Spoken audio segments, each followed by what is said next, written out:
Breaking news. Welcome to today's headlines. 42 soldiers killed in terrorist attacks. 42 soldiers killed in terrorist attacks. To my dear listeners from wherever you're listening from, please stay tuned as I read today's news.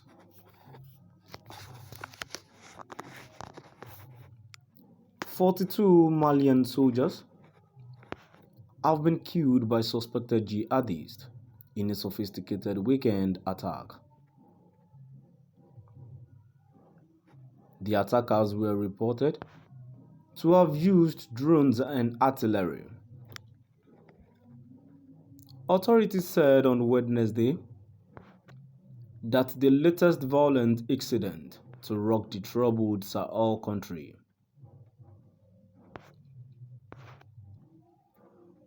The toll is one of the bloodiest in Mali's decade-long insurgency, which has spread from the north of the country to the center and south and into neighboring Burkina Faso and Niger. A document naming the dead was authenticated to the AFP by several senior military officials, while the government later confirmed the toll in a statement that said 22 soldiers were injured and 37 terrorists were neutralized. The attack occurred on Sunday in the town of Tessit, in the troubled three-border region where the frontiers of the three nations converge. On Monday, the army had said 17 soldiers and 4 civilians died. Relatives of the victims, speaking on condition of anonymity, said some of the civilians were elected officials. Monday's statement blamed the Islamic State in the Greater Sahara, ISGS, saying its members had deployed drone and artillery support and used explosives and explosives-laden vehicles.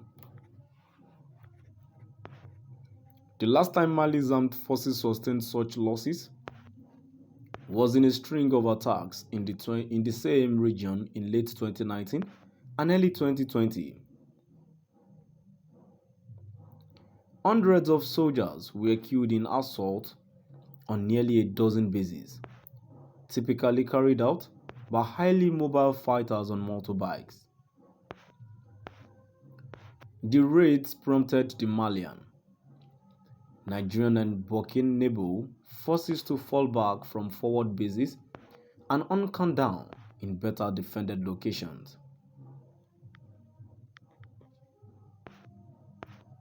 In January 2020, France and its Sahel allies agreed on a push against the ISGS at a summit in Pau, southwestern France. Several of its leaders were targeted and killed, including its founder Abu Walid al-Sahraoui, but local people say the group has continued to recruit and carry out its operations. Tessit is one of the hot spots in the three-border area.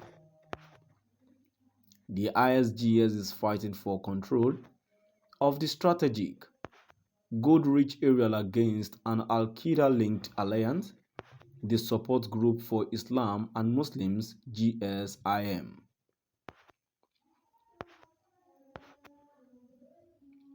In March 2021, 33 soldiers were killed in an ISGS-claimed ambush as units were being rotated, and in February this year, around 40 civilians suspected by the ISGS of being in league with Al-Qaeda were massacred.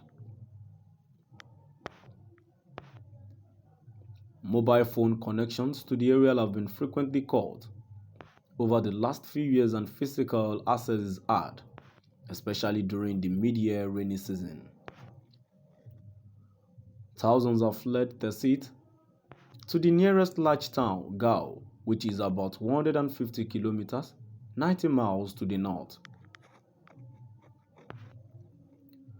Across the Sahel, the jihadist campaign has claimed thousands of lives and forced more than 2 million to flee their homes.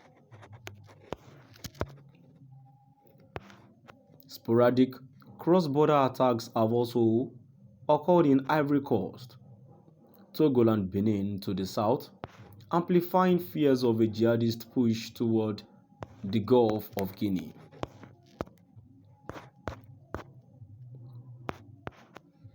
"42 Malian soldiers have been killed by suspected jihadists in a sophisticated weekend attack.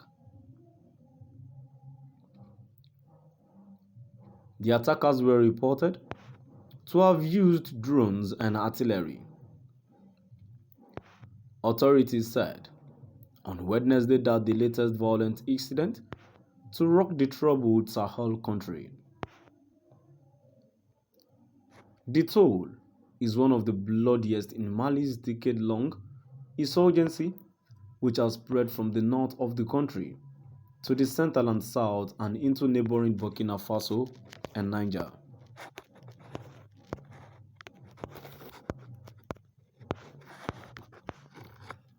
A document naming the dead was authenticated to AFP by several senior military officials, while the government later confirmed the toll in a statement that said 22 soldiers were injured and 37 terrorists were neutralized. The attack occurred on Sunday in the town of Tessit in the troubled three-border region where the frontiers of the three nations converge. On Monday, the army had said 17 soldiers and 4 civilians died. Relatives of the victims, speaking on condition of anonymity, said some of the civilians were elected officials.